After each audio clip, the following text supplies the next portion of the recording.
Band. Good morning, Unity.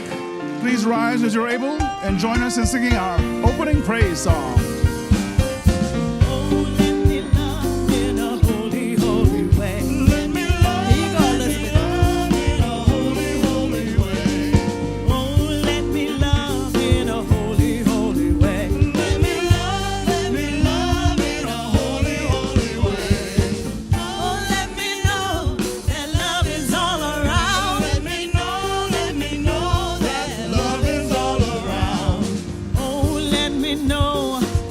Is all around. Let me know that love is all around. Oh, let me love in a holy, holy way. Oh, let me love in a holy, holy way. Oh, let me love in a holy, holy way. Oh, let me love in a holy, holy way. Oh, let me live in a holy, holy way. Let me live in a holy, holy way. Oh, let me live in a holy, holy way. Let me live in a holy, holy way. Oh, let me learn from all the ways I fall. Let me learn from all the ways I fall. Oh, let me know that love can heal us all. Let me know that love can heal us all. Oh, let me live in a holy, holy way. Oh, let me live in a holy, holy way. Oh, let me live in a holy, holy way. Oh, let me live in a holy, holy way. Oh, let me serve in a holy, holy way. Let me serve in a holy, holy way. Oh, let me serve in a holy, holy way. Let me serve in a holy, holy way. Oh, let me share the good that's overflowing.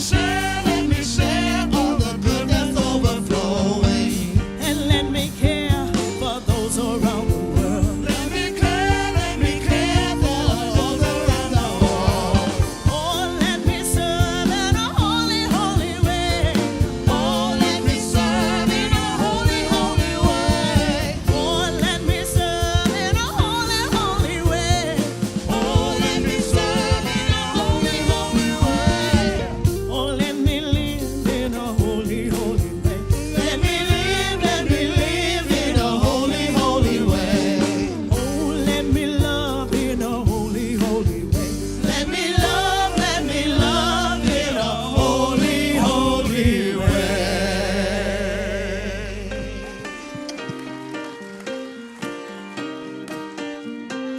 So glad to see this, made it this morning with this weather. The skies opened up just like we're opening up this morning. I am opening up in sweet surrender to the luminous love light of the one. I am opening up in sweet surrender to the luminous love light of the one. I am opening. I am opening.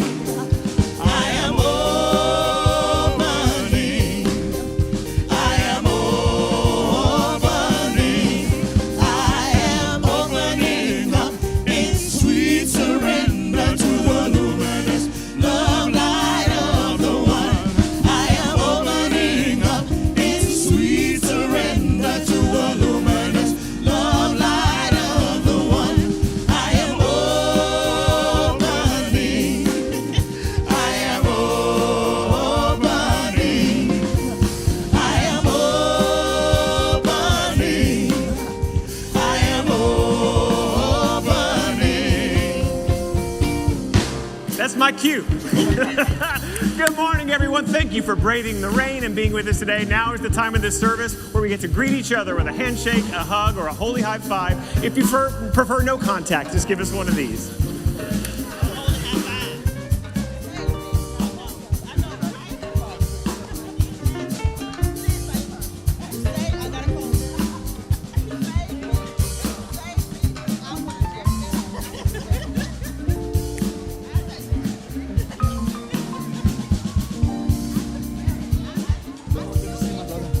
Sunday.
Summer camp is June 10th to the 14th. From 9 to 3:30. Pre and after care is available. Ages 3 through 11. Register is now open. Please bring your friends. Yay! Okay, summer camp is coming pretty soon, so you can join us in making this unique spiritual camp available to all of our Unity kids and those kids throughout our neighborhood. There are several ways you can do this. One, you could sponsor a child. You could pay for the full amount of $150, or you could pay for a partial amount. Two, you could volunteer a day or more at the camp and have fun with all of the kids and me and the other volunteers. Or three, you could post on your community social sites and mention our camp and that it's open to all and that it is unique and different.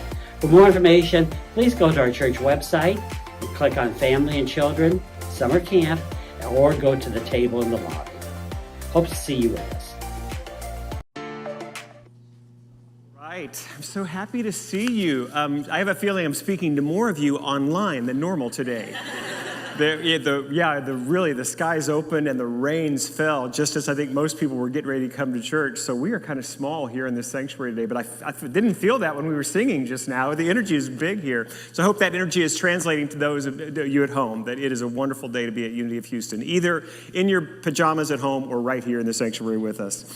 I want to let you know that we have a few more spaces left for our meditation retreat. This is coming up. Is it not this weekend, the weekend after? Reverend Claudia and Reverend Jean Marie and Mary Fair are leading that. It's a wonderful opportunity. Last week we had all the folks from our Bali trip. Well, we also have more affordable, more local trips where you can go away to renew and connect, and that's really what this is about. So go to our website and on unityhouston.org, and there's a section called Helpful Links. That's where you're going to find about pretty much everything that I'm talking about today. You'll find a place to click right there.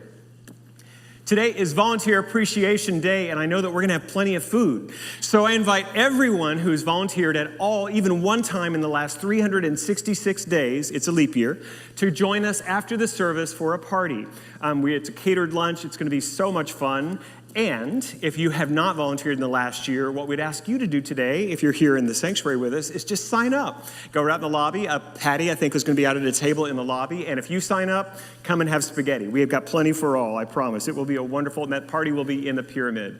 At the end of today's service, we will also be doing a recognition of all of our wonderful volunteers here at Unity of Houston. Thank you to everyone who participated in our big fundraiser that completed last week called Fun with Friends. We had about 50 different events, and we had participants in all of the events on the auction. Many of the items were, who knew that tombstones would be such a hit? But that was like one of the most competitive auction items was the wonderful Linda Ballesteros is going to be leading a tombstone journey. Going to be a lot of fun. So the events now happen. They started last night with a big Cinco de Mayo party. And were you all there for that party? Was it fun? Okay. And they will continue all the way to the end of the year. And the big news is that our goal was $40,000 towards the general fund of Unity of Houston. We exceeded our goal. So thank you, everyone.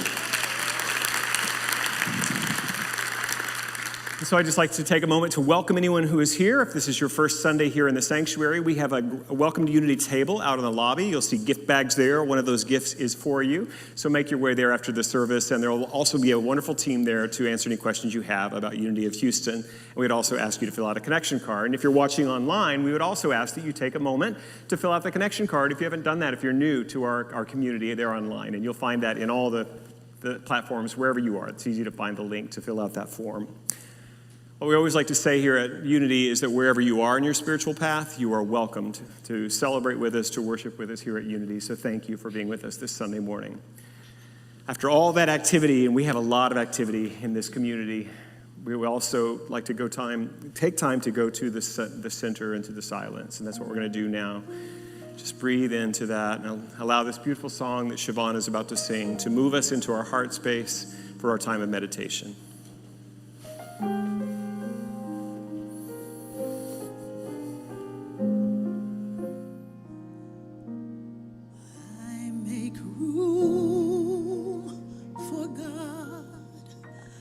Make room for God.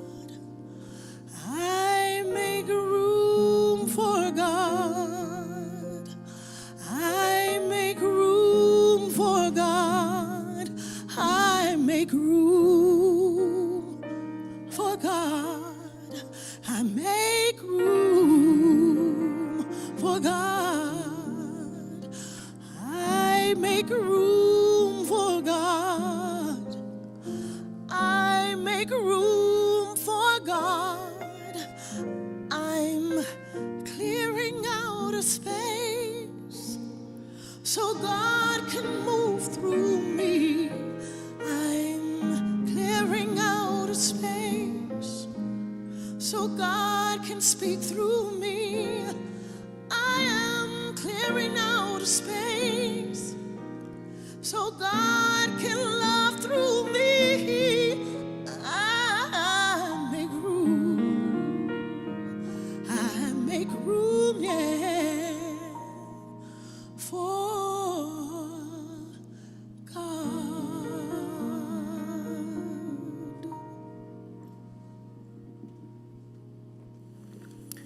So I invite you to close your eyes if you haven't done so already. And we are making room for conscious contact with Source, Spirit, divine creative intelligence, infinite, unconditional love, or God, which is just kind of a shorthand for all that is that infinite being and presence.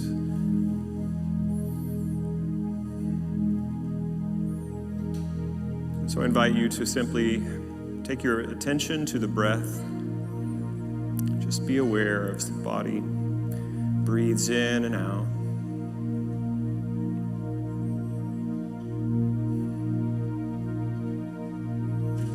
It's a very simple, always available tool, technique to become present, and that is the essence of meditation. A gentle, focused awareness on the present moment.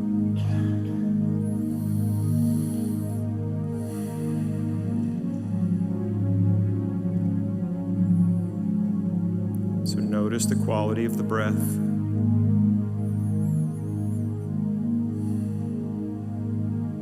Carry emotions in our body, and so there might be some tension somewhere, and it might be reflected in how easy, deep the breath is going right now. So just notice and relax. There's no place else to be, nothing else to do.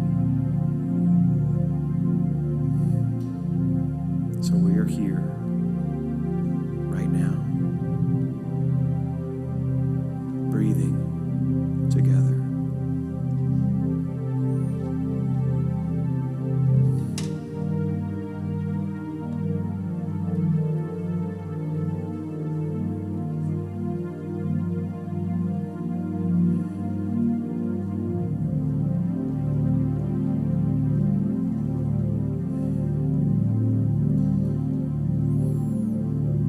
Mystics of all the great traditions share a common experience and belief, philosophy, is that there is only God, only one power and presence, and we are all living as unique, individualized expressions of this one life.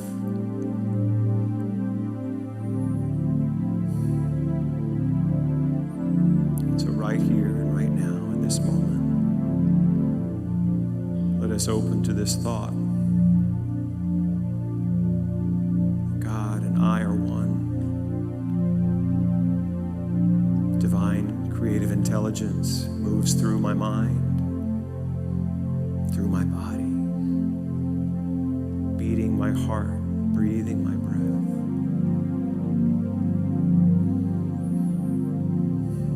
Infinite peace is what I am. So I can release any tension, anxiety, or fear, worry. I let it go. I am living the life of God. I am at peace right now. Peace guards my heart and my mind.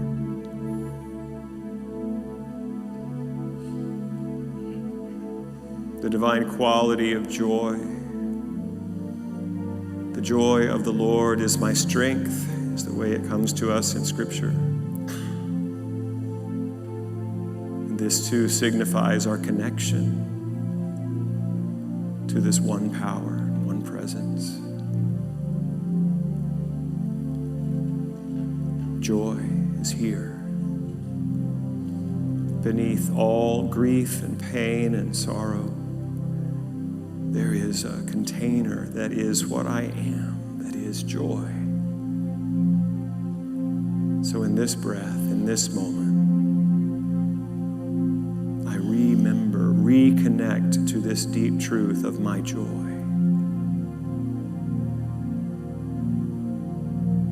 Life is full and abundant, all around me, coming towards me and from within me.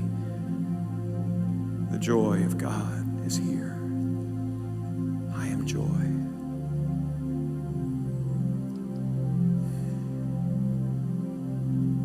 And finally, for our meditation, I invite us into the presence of, the awareness of, the consciousness of love. let us love one another, for love is of God, and everyone that loves is born of God and knows God, for God is love. This infinite, unconditional, unassailable quality of connection, of generosity, of loving energy moving between all of the expressions of God, between me and my family and friends and community members, moving towards me, that I am just loved because I'm a part of this infinite loving presence. This love that God is what I am. I am love. So in this moment, this community is an expression of infinite love that can cover the planet, that can heal all divisions, all wars. This is what we are. So let us rest in love with a space of just a moment, breathing in and breathing out the love of God.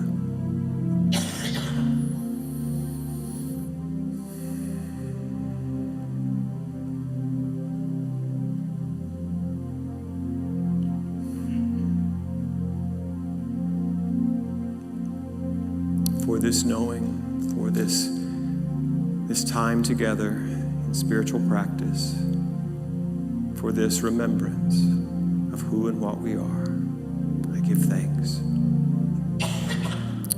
Amen.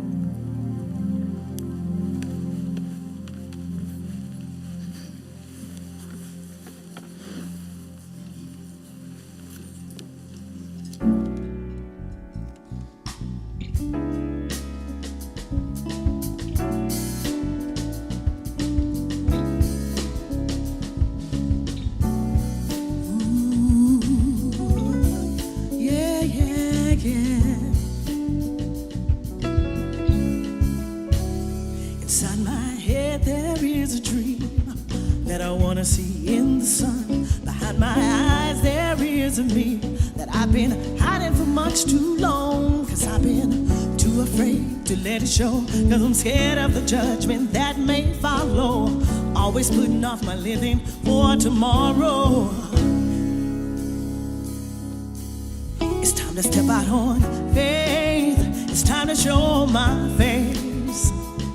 It's been elusive for too long, but freedom is mine today. It's time to step out on faith. It's time to show my faith. Procrastination had me down, but look what I have found. I found strength, courage, and wisdom. It's been inside of me all along. I found strength, courage, and wisdom inside of me.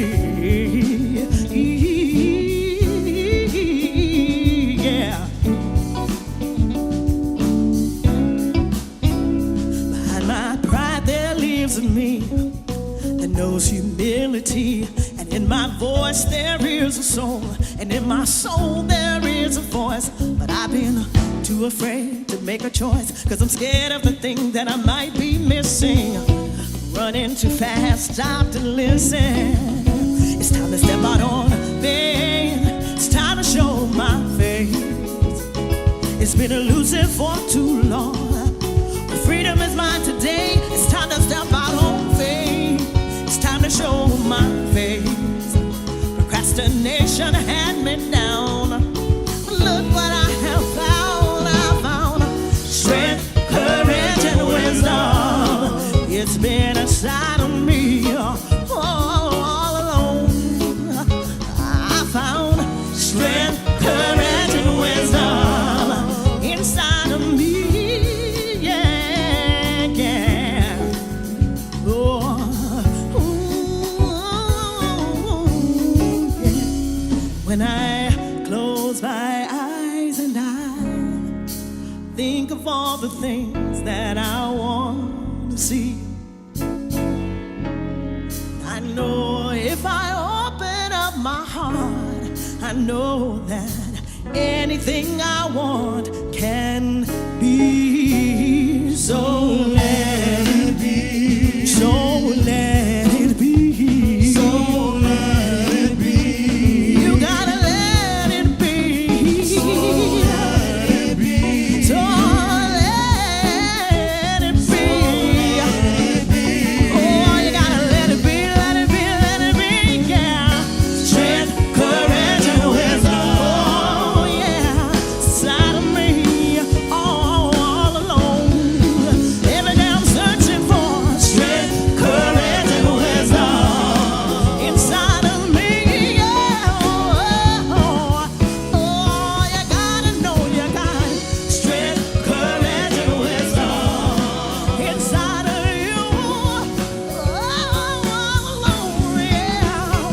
Oh, strength, courage, and wisdom. Inside of you. Oh, yeah, yeah, yeah. Oh, yeah, yeah, yeah.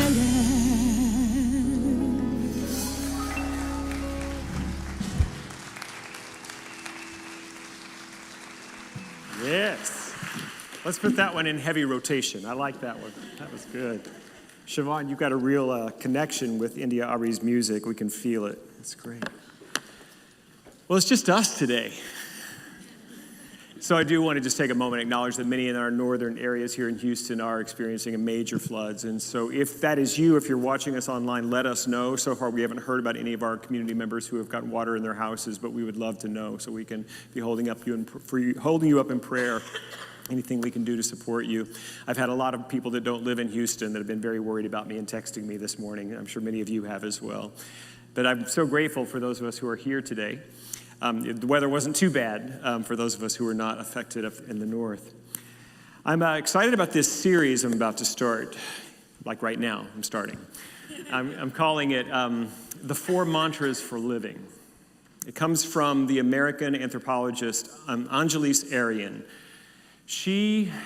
Let me just say a little bit about the way Unity started. That our founders and all the New Thought founders, they not only studied the Christian scriptures and mostly focusing on the teachings of Jesus from a metaphysical understanding, but they also sought the wisdom of the religions from the East and other faith traditions because they understood that there is what's called the perennial truth, the golden thread, where the mystics of all these great faiths agree about the presence and power of the one God.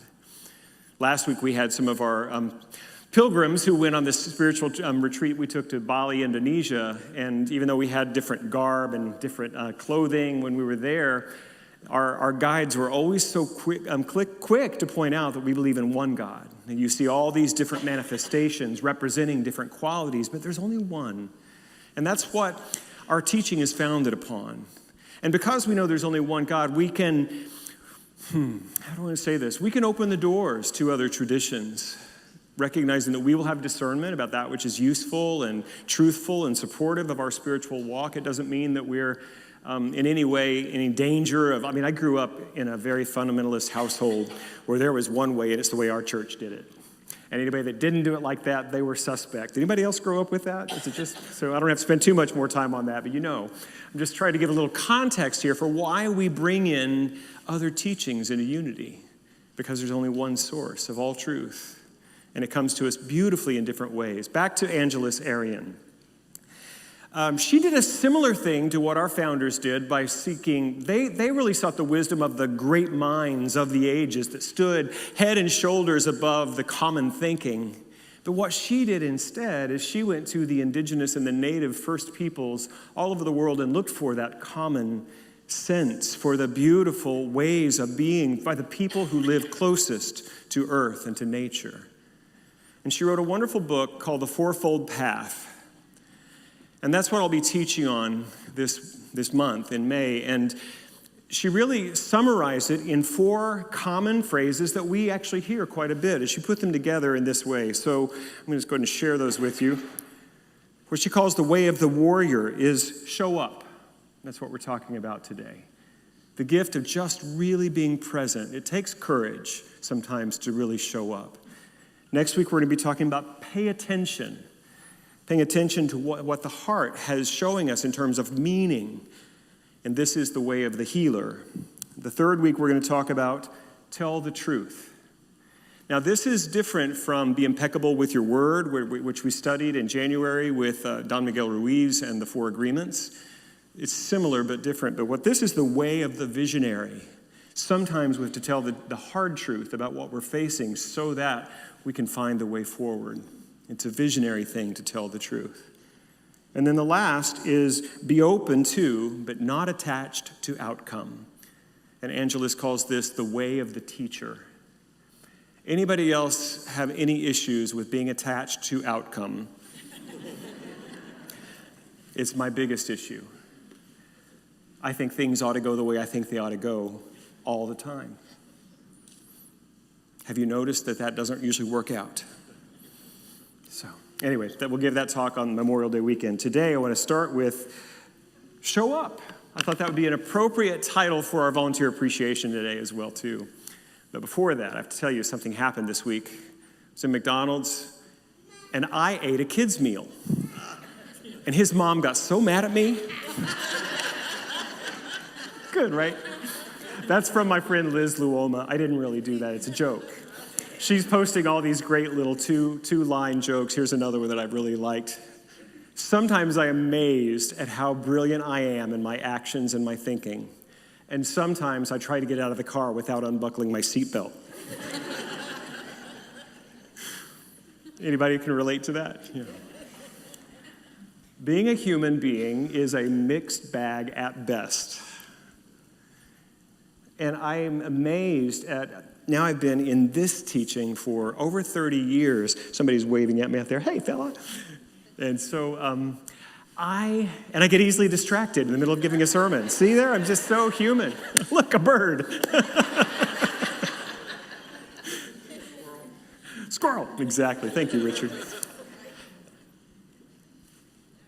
I need simple reminders about the way that I need to be living. And so these 4 ideas, just repeat after me. Show up. Pay attention. Tell the truth. Don't be attached to results. Can you imagine how much freer we would be in our life if we would just remember those all the time? But we don't, because we're human.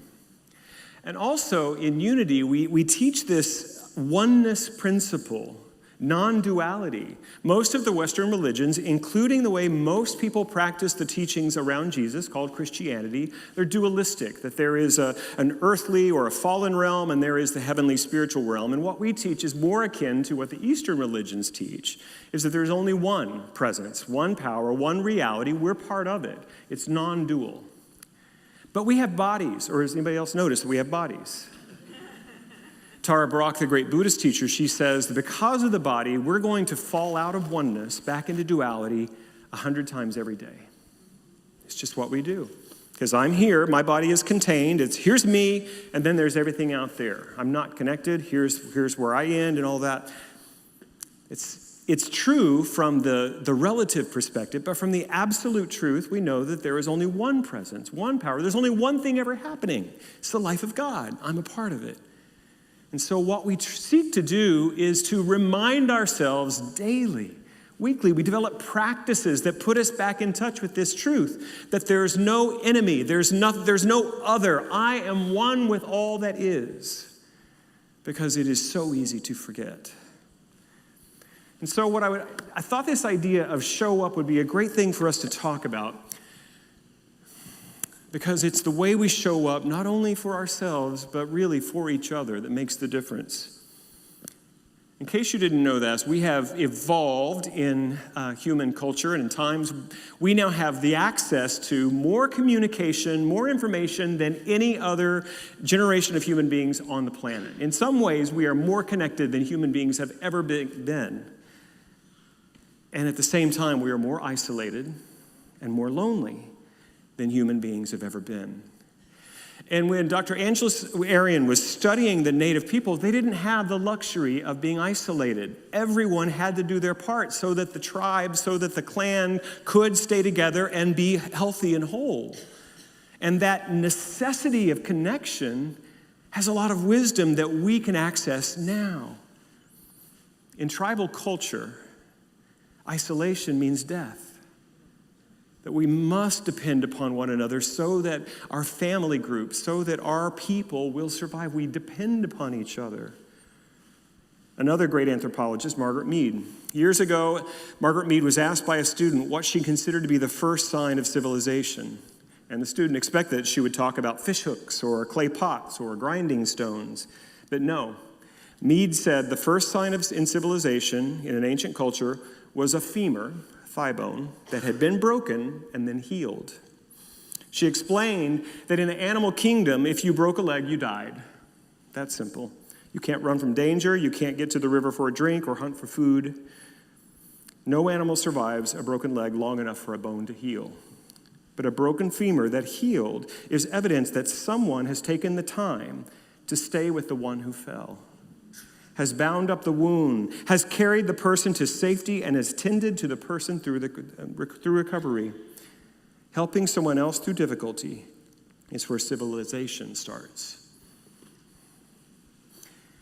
Another really big brain thinker, Jonathan Haidt, he talks about our nearest biological relative, the chimpanzee, but he said the difference between chimpanzees and humans, you will never see two chimpanzees carrying a log together. Our great advancement in evolution is that we know how to be a part of a group.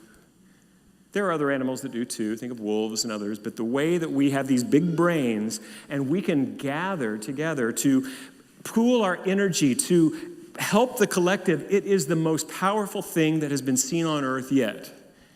Powerful for good and powerful for destruction, in case you haven't noticed. And we have lost sight of some really important gifts that this simple reminder of show up is trying to offer us today. This teaching is not new. I knew that I was going to be sharing this parable of Jesus today, and I reference it at least twice a year. It's one of the most powerful. I'm going to share with you the Good Samaritan. And Reverend Barbara Brown Taylor, she says, when people say that's my favorite parable, I say, I know that they haven't understood it. See, for us, the word Samaritan has a really positive connotation. We name hospitals after that. It's like, that's the hero of the story, right? But in Jesus' day, to his Jewish audience, the only equivalent that we could really say was if Jesus were teaching in Israel today, he would say, the good Palestinian Hamas member. Think about how that would land.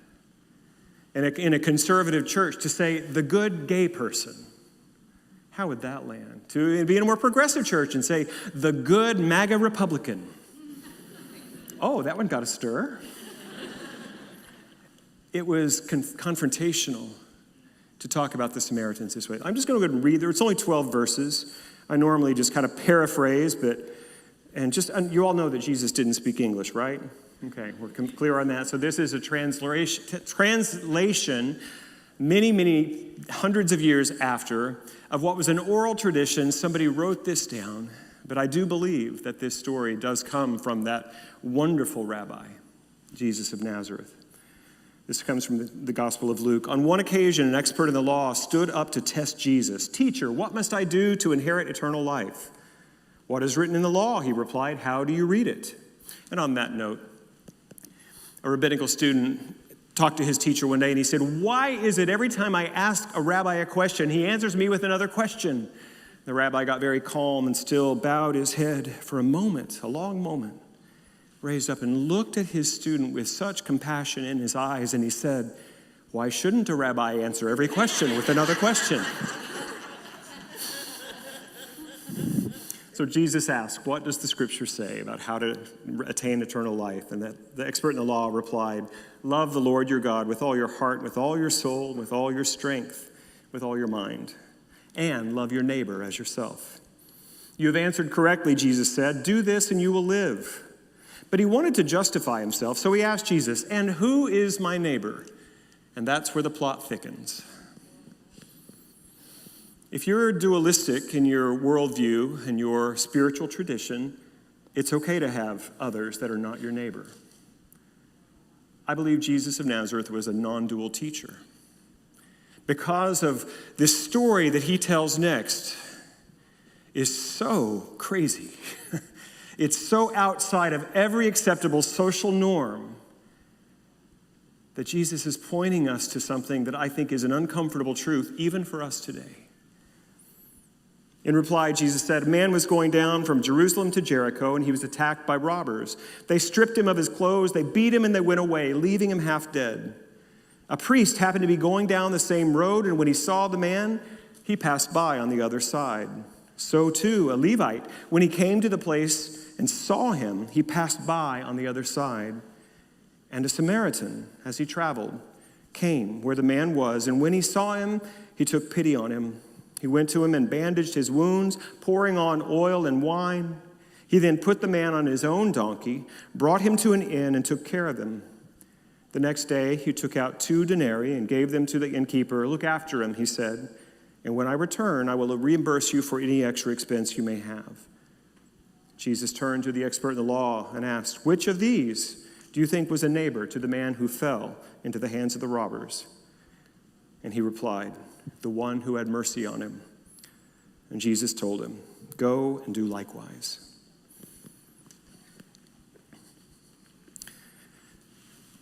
This is radical for Christian theology.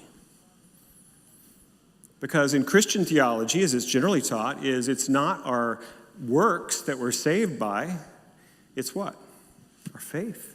What we believe is what matters. And Jesus just told the complete opposite of that. He said, it's what you do. Basically, that your beliefs aren't worth anything unless they lead you to neighborly action. This is radical. And the first 2 characters that came by, they were highly respected in Jewish culture. The priest and the Levites were the assistants to the priest. These were the people that were most respected, they're supposed to do the right thing all the time. They follow the law. And as a matter of fact, here's how it gets even more radical. The reason they wouldn't have helped someone who had open wounds, because that was against the Jewish law. They couldn't do that. So in thinking they're doing the right thing by God, they are ignoring the broken person in front of them. It's so easy to otherize, to demonize, to awfulize other people who are not my people. And the next step, it's just a short journey to dehumanization. And you know what happens when we start dehumanizing other human beings? Holocausts, wars, genocides. This is where this kind of divisive thinking, this non-dual perspective, it will lead us to destroy ourselves. But of course, we don't think we're destroying ourselves. We think we're destroying the other. And Jesus, so beautifully and so confrontationally and so radically said, no, that's not the way this thing works. He was not a very good Protestant. He was not a very good Christian. As a matter of fact, if you didn't know it, Jesus wasn't a Christian. And he was telling us the way we show up means everything. And if we don't demonstrate what we believe, then maybe we don't really believe it after all. And here's where it gets really quiet in this room. How many of us, if we were tried in a court of law, did you treat all of the people that you've come in contact with this week as your neighbor, as a reflection of your own kinship with God? How many of us would be convicted on those charges? How many times have we looked away? How many times have we said, not my problem, not my circus, not my monkeys? It's hard. And the truth is, it's too much.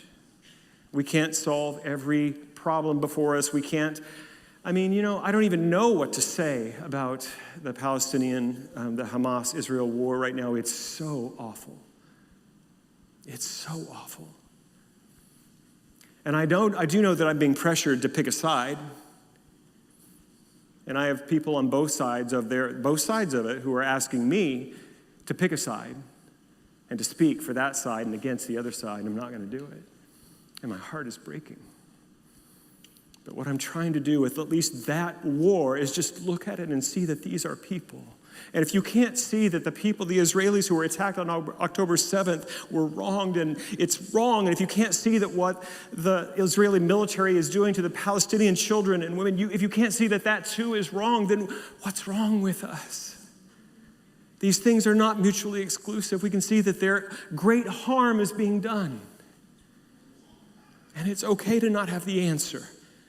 But it's not okay to pick a side and think that we've got it all handled in our heart and mind. Thank you. Because we don't. This is a hard teaching. Living our oneness means that no one is not my neighbor. No one.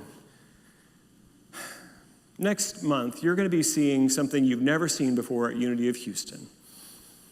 We're going to have rainbow flags all up and down the boulevard. Thank those of you. Before you get excited, it's going to put us in a side conversation for a lot of people. We've picked a side. We're not. We have decided as a leadership that, and by the way, this is a little bit of a marketing conversation. So just so you know, based upon our spiritual principles, there was a Pew Research poll last year, the largest one done on why people are leaving organized religion in years and years. And people are leaving organized religion in numbers never before seen in Western culture, and including America. It's happening in all the mainline denominations. It's happening in Unity. It's happening everywhere. The number one reason people are leaving traditional churches is because of LGBTQ treatment. They are not all gay and lesbian and trans who are leaving, but they have an uncle, they have best friends who are, and they're no longer willing to be a part of a spiritual organization, of a spiritual tradition that otherizes the queer community. So why we're going to go all in for Pride at Unity of Houston this year is because we want people to know where we stand. We want people to know that gay people are welcome here. Trans people are welcome and celebrated here. And it's a way for us to put ourselves out there as being, when we say everyone belongs here, we mean it. Now, not every behavior. We reserve the right to ask people to go take that behavior other places. I will guarantee you there are people that be real mad at me when they see those flags. And I'm going to get some really hateful emails. And you might get questioned about, why do you go to that church? Is that a gay church? You will. And so what I'm asking us into that conversation is to hold the space of inclusivity, to hold the space of love, and we'll see what happens. I mean, we always celebrate Pride at Unity, but we're going in big this year. So just so you know, when you drive down the avenue and you see those flags, Michael warned me back in May that was going to be happening. And if you have an issue and you would like to talk to me about it, I'm willing to have any conversation with you that you want to have. Everyone is my neighbor. The last point I want to share before we really celebrate our volunteers today is I want you to be an illuminator. Would you like that? That feels more like Unity, doesn't it? Being an illuminator. This comes from David Brooks' new book, How to Know a Person, The Art of Seeing Others Deeply and Being Deeply Seen. Beautiful book. Just amazing. If you don't know David Brooks, he was the token conservative columnist for the New York Times op-ed page for many, many years. And he still is very conservative in many of his values, but he really has had an awakening around our need for people, our need for connection, a need for a spiritual basis. He's a wonderful writer. You might know him from the PBS NewsHour. This is what he says. In every crowd, there are diminishers and there are illuminators. Diminishers make people feel small and unseen. They see other people as things to be used, not as persons to be befriended. They stereotype and they ignore. They are so involved with themselves that other people are just not on their radar screen. Illuminators, on the other hand, have a persistent curiosity about other people. They have trained themselves in the craft of understanding other people. They know what to look for and how to ask the right questions all the time. They shine the brightness of their care on people, and they make them feel bigger, deeper, respected, lit up. When we live from unity, from oneness, from non-duality in our perspectives, whoever we meet, we just get to shine on them. I see God in you. I see God in you. I see the light of possibility and love and overcoming all obstacles. I see it in you. And what happens to the person who is seen like that? They're going to respond. They may not understand it, and maybe in a way you can't see, but it will change them. It will change them. So if we're going to show up as spiritual beings who practice a non-dual faith of inclusivity, of celebrating our diversity, we're going to have to learn to shine on people. And you don't always have to have the right words. I mean, people have been saying, why can't I explain what unity is? It's just, there's that, we were once chastised for being that love everybody church. I wish. That's what I'm asking us, is to step into that. But what we are is a non-dual teaching based upon the messages that Jesus of Nazareth and other great masters brought to earth. We want to be a part of the healing of humanity through this consciousness of oneness. And you don't have to do great things. Mother Teresa said that. There are no great things, only small things done with great love. That's all you have to do. And sometimes all you have to do is show up. In David Brooks' wonderful book, he tells the story, I want to get her name right because it's just such a powerful story. Nancy Abernathy, she was a teacher in medical school. And it was a specific, I don't remember what kind of course she was teaching. But early in the course, she always had the students bring family pictures. It was a way that they could get to know each other so that they could really just connect. In that year of teaching, her husband died unexpectedly at 50 years old while cross-country skiing. And she was grief-stricken, as you can imagine, to lose a husband so young. But she got through the year, and at the end of the year, she told her students that she didn't know how she was going to handle that day of class in her next term, where she was asking people to share their family photos. She didn't know how she could share a picture of her beloved husband without falling apart. But the school ended, the term ended, and over the summer it happened, and then she came back to start the new class, and it was that day. And she decided she was going to show up and do the best she could, as she was going to show pictures of her husband. She walks into the class, and she's ready to do this, and then she has a sense something is wrong. There's not the right number of people in this class. And she recognizes that not only were her new students there, but all of the students from last year were there. Just to be there. Just to be there. That's all they had to do to change her life. You are invited to stand up, to show yourself, to show up in community. That's what we do. And you don't have to have the right words. You don't have to understand the theology. You don't have to do big things. You just get to show up and be present.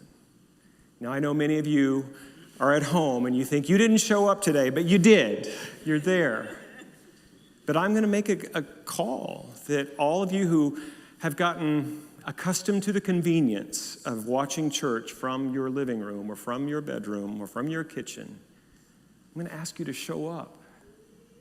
Because there is an energy when we're in the room together, when we can see each other's eyes, when we can hug if you're a hugger. And if you're not, I'm sorry, you may have picked the wrong church. But we're trying to respect your handshake and we're trying. Forgive us. Join us as we love one another, as we become illuminators, as we see each other in the truth of who we are. If nobody has told you today that you're amazing, worthy of a life of abundance and belonging, if no one has told you today that they love you, I love you. Thank you so much.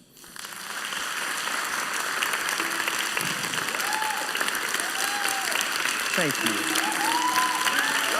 Thank you. Come on up.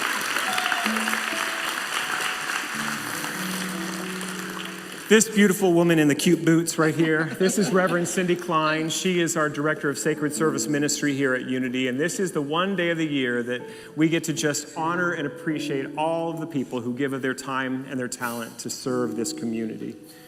So, Cindy, I just asked you to create a little space here. Well, just here we go. share All right. what's on your heart around this. Hello, good morning, Unity. Good morning. Good morning.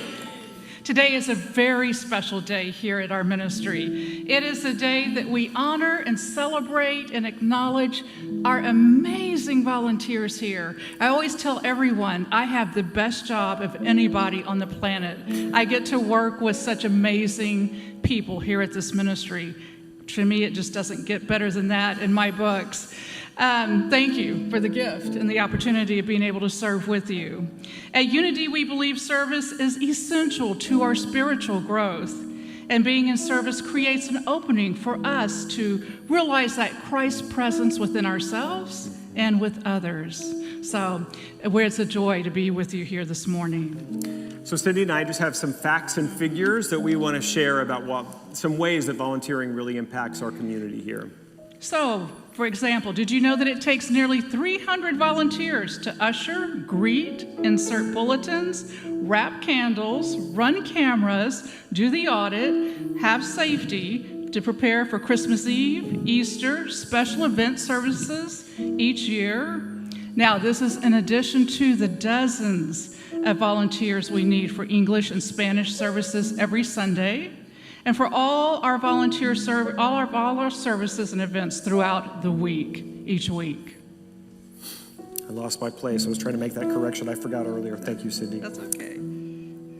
There we are. Did you know that many of the functions that are usually done by paid staff and other organizations are often done here by volunteers and people who have skills and professions? They give of that expertise sometimes. We have our office angels and our landscape volunteers. We have CPAs and attorneys. We have medical professionals. We have artists and many others who give of their time and their unique abilities in a way that supports us with such love and generosity. They support our paid staff and they extend the effectiveness in managing our operations.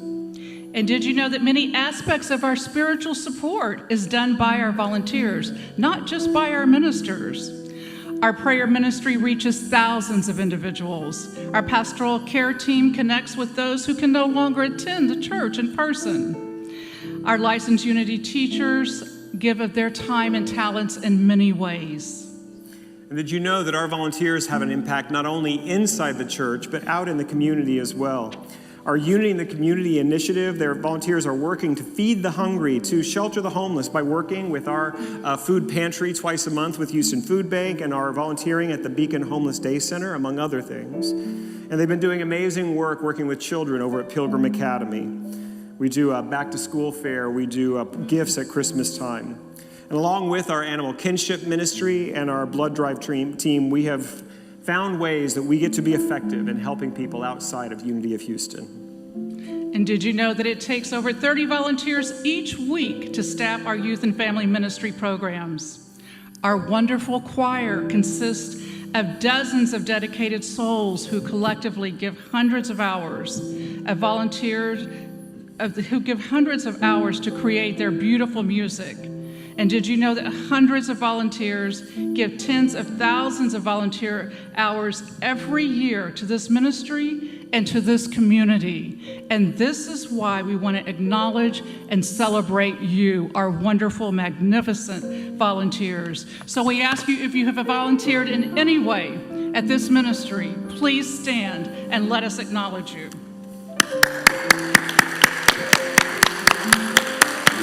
Thank you, volunteers. I'm going to ask you to stay standing for just a moment.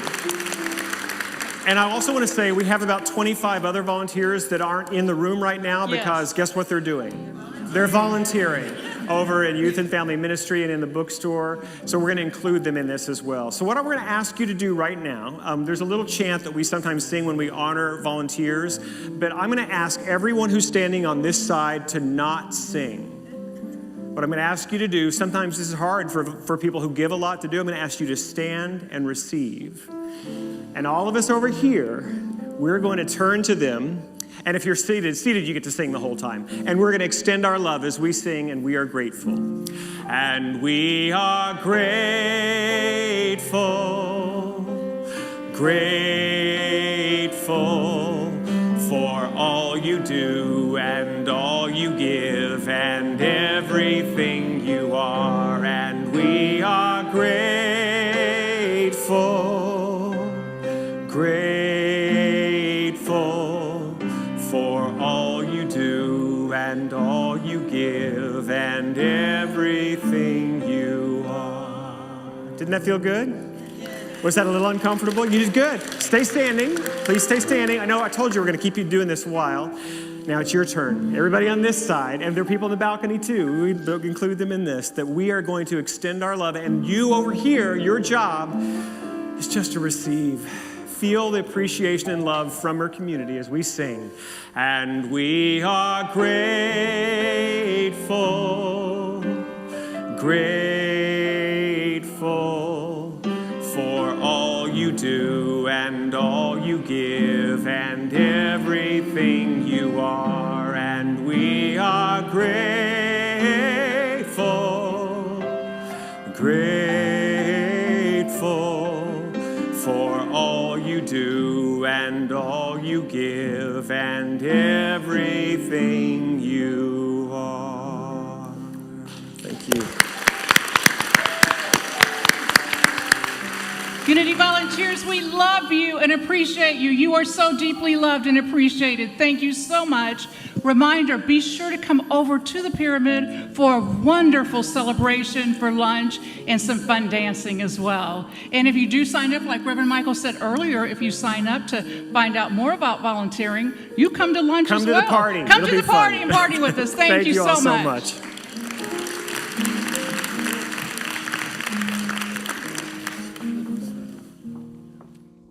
Morning, Unity. Isn't it beautiful to be together today? We truly are unity. We create this spiritual community together and how we show up.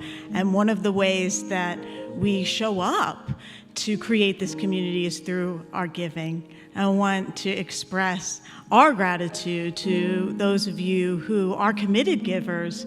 We're so grateful for your regular giving to this ministry, and we invite those of you who are considering becoming a committed giver to consider how you could show up and do what you can to support all the amazing things that are happening in this ministry, because you're important to us. We feel your love and your presence, and so we invite you to consider making a greater commitment into this ministry, as your presence is such a blessing to us as well. And so please consider what offering option works for you. And if you'd like to go on to our website, you can see where you can commit to giving weekly or monthly, whatever works for you, so that it's just automatically withdrawn and you know that you're making a greater commitment into this community and this way of showing up in the world, that we live in oneness and unity and in love.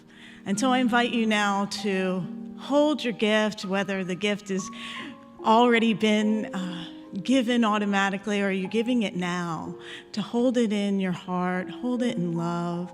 Know that it is a blessing to have received today. What you've received in this ministry has been a blessing.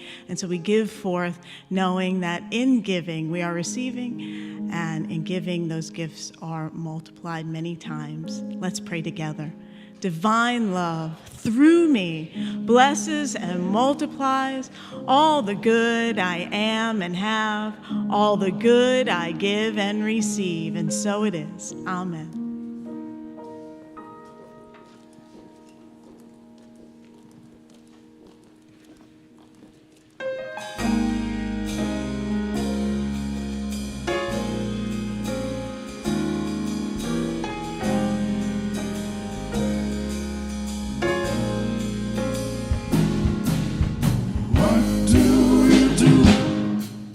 When you know you seems like it's never enough. And what do you say when your friends turn away and you're all alone? Alone, yeah. Tell me, what do you give when you've given your all? It seems like you can't make it through. Well, you just stand when there's nothing left to do. You just stand and watch spirit see you through. After you've done all that you can, you just stand. Tell me, how do you handle the guilt from the past? Tell me, how do you live with the shame? And tell me, how do you smile when your heart's been broken and filled with so much pain, so much pain? Tell me, what do you give when you've given your all and it seems like you can't make it through? Child, you just stand when there's nothing left to do. You just stand and watch the Lord see you through. Yes, after you've done all that you can, you just stand and be sure. Be not entangled in illusion, and you stand and endure, yeah. You see, God's got a purpose, God's got a plan. Tell me, what do you do when you've done all you can and it seems like you can't make it through? Well, you just stand, stand, you just stand, you just stand, you just don't you fall, stand, don't you bend, stand, don't give up, and don't you dare give in, you just hold on, you gotta be strong. See, God's working it out, and it won't be long. Oh, just through the storm, through the rain, oh, through the high, oh, through the pain. Oh, just after you've done all you can, after you've done all you can, oh, after you've hurt, seems like all you can, after you've cried all you can, oh, after you've prayed and prayed and prayed and prayed, all you can, after you've talked and walked all you can. See, after you've done all you know to do, yeah. Don't you know God is gonna come through for you? Oh, after you've done all you can, after you've done all you can, after you've done all you can, you just stand.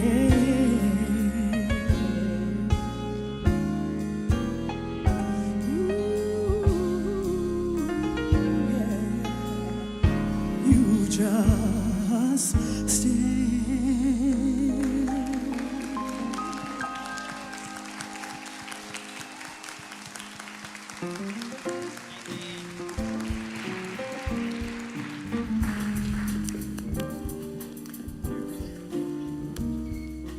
invited to meditate with us at our Wednesday night meditation Sangha. This week, the teaching will be on the role of ethics in spiritual practice, which is really about discovering your own ethics within you that are governed by the way that we live and practice spirituality and community together. And that will be at 7 o'clock in the chapel on Wednesday. And after the service, our Unity Prayer Partners will be available to pray with you confidentially down front. I invite you now to stand as you're able as we close our service by singing our peace song.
Powerful words of our prayer for protection together. The light of God surrounds us. The love of God enfolds us. The power of God protects us. The presence of God watches over us. Wherever we are, God is. And today we proclaim God is good all the time.